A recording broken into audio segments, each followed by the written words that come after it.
Bonjour, je suis Christophe Refait, enseignant à l'INSPE et chercheur en informatique au laboratoire Eliade de l'Université de Franche-Comté. Ayant accompagné des enseignants dans le MOOC ClassCode en 2016, j'ai perçu les difficultés qu'avaient les enseignants inscrits à ce MOOC à réaliser les exercices de programmation qui leur étaient proposés. Pour mieux comprendre leurs difficultés, j'ai fondé le collectif nommé APIC pour Apprentissage de la pensée informatique collaborative en septembre 2018. Ce projet, depuis ses débuts, a été soutenu par l'INSPE et la Fédération de recherche en éducation de l'Université de Franche-Comté. Dans ce travail, je suis accompagné de Francine Athias, également enseignante à l'INSPE et chercheur en sciences de l'éducation au laboratoire Eliade de l'Université de Franche-Comté. Francine a rejoint le collectif en septembre 2020. Elle ne connaissait pas la pensée informatique. C'était intéressant pour elle de la découvrir en intégrant le collectif APIC. Plus spécifiquement, les déplacements des robots en tant qu'objets susceptibles de développer la pensée informatique sont prévus dans la partie espace et géométrie des mathématiques à l'école primaire. En effet, il y est inscrit depuis 2016 dans ces programmes que les enfants doivent être capables de programmer le déplacement d'un personnage sur un écran ou d'un robot sur un quadrillage. Nous avons travaillé avec Véronique Lamblin, professeure des écoles depuis 25 ans et qui enseigne en cycle 3 depuis 18 ans à l'école de la Butte à Besançon. Elle n'avait aucune formation à l'enseignement de l'informatique. Comme la plupart de ses collègues, devrais-je dire. L'envie de se former dans un domaine qui lui était inconnu, ou presque, l'a décidé à intégrer le collectif APIC dès sa création. Pour des raisons techniques et logistiques, nous avons dû nous résoudre à réaliser ce diaporama à une seule voix. Cependant, soyez assurés que mes deux collègues sont bien présentes aujourd'hui pour répondre à vos questions. L'objectif de notre collectif de professeurs, de formateurs et de chercheurs est de progresser ensemble sur la conception et la mise en œuvre de séquences à l'école primaire. L'orientation porte sur la pensée informatique telle que définie par Janet Wing en 2006 comme un ensemble de connaissances et habiletés nécessaires à tous et pas seulement aux informaticiens. Elle favorise toutes les activités permettant une coopération entre l'homme et la machine, et en particulier l'initiation à la programmation. Qu'est-ce que programmer? Cette question a fait l'objet d'une controverse épistémique au sein de notre collectif. Dans un collectif déjà constitué, l'arrivée de Francine en tant que nouveau participant entraîne des questions, des controverses et des transformations.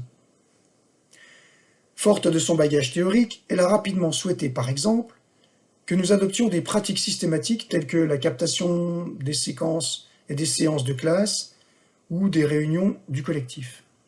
Ces supports vidéo lui ont permis de mener une enquête qui a soulevé une controverse dans notre collectif.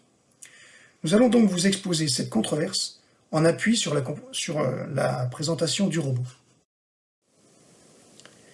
La controverse épistémique s'est déroulée après la mise en œuvre d'une séquence avec les élèves, au cours de laquelle les élèves pouvaient s'initier à une forme de programmation grâce au robot Ozobot. Ozobot est un robot miniature muni de capteurs optiques qui lui permettent de suivre des lignes, lire et reconnaître les couleurs. Il possède un mode préprogrammé qui nous permet de lui donner des ordres en combinant des couleurs pour former des codes qu'il reconnaît. Par exemple, la séquence bleu, rouge, vert est un code pour lui indiquer d'aller à droite à l'intersection suivante. Si le robot n'a pas rencontré de code de direction avant, il choisira une branche de façon aléatoire quand il atteindra l'intersection. Cet aspect est primordial dans la suite de notre controverse. Dans notre cas, nous considérons que l'introduction du robot dans la classe fait référence à un jeu épistémique de Gruson, Forest et Lockyer en 2012 et Santini 2021. Ici, c'est le jeu de la programmation qui se décline dans notre contexte sous la forme suivante. Il s'agit de découvrir à la fois une machine, un langage et ce que peut être la programmation. Les deux premières séances ont permis d'appréhender ce que la machine est capable de faire grâce à ses capteurs et ses effecteurs.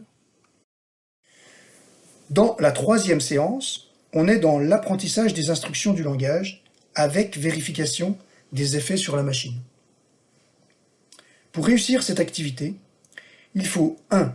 Connaître le langage, c'est-à-dire avoir identifié l'action que le robot réalise pour chaque code, pour pouvoir choisir l'instruction que l'on veut tester à un certain endroit du circuit. Deuxièmement, colorier les cases pour que le robot puisse les lire et les interpréter correctement. Et enfin, troisièmement, vérifier que le robot agit effectivement selon l'instruction choisie. C'est précisément cette séance 3 qui a été l'objet d'échanges qui ont fait naître la controverse.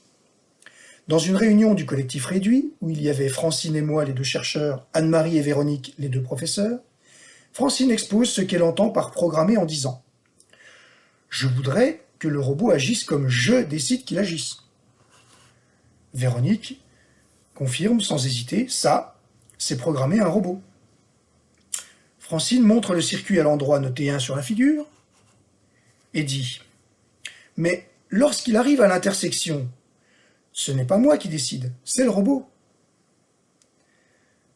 Véronique confirme « En effet, là, c'est aléatoire. » Dans cette discussion, Francine défend l'idée qu'on ne devrait pas laisser penser les élèves que, lorsqu'ils programment le robot, ce dernier puisse agir de façon aléatoire et suggère de modifier le support pour éviter cela.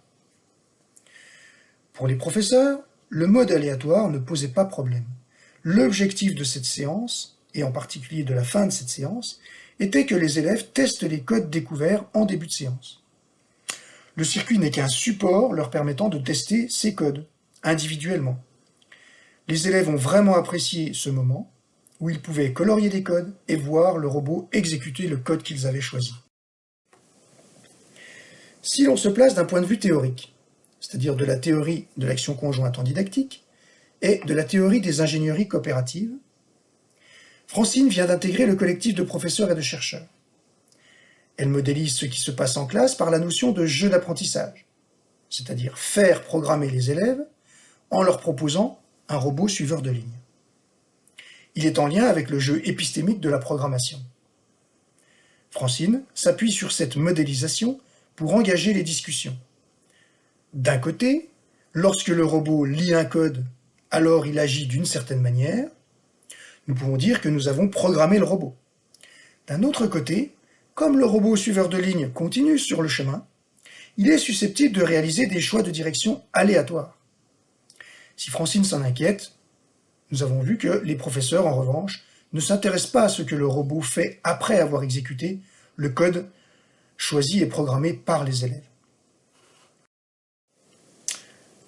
Suite à cette controverse, nous avons envisagé une nouvelle séance pour programmer le robot sur un chemin global et pas seulement pour voir l'effet d'une seule instruction, de manière indépendante.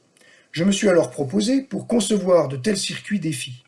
Sur ces circuits, les élèves devaient trouver les bons codes pour que le robot arrive à destination en évitant les pièges. Cette fois, il fallait considérer le chemin global pour définir chacun des codes. Enfin, au moment de transmettre cette séquence à une troisième professeure, nous avons insisté auprès d'elle sur la différence entre programmation locale et programmation globale.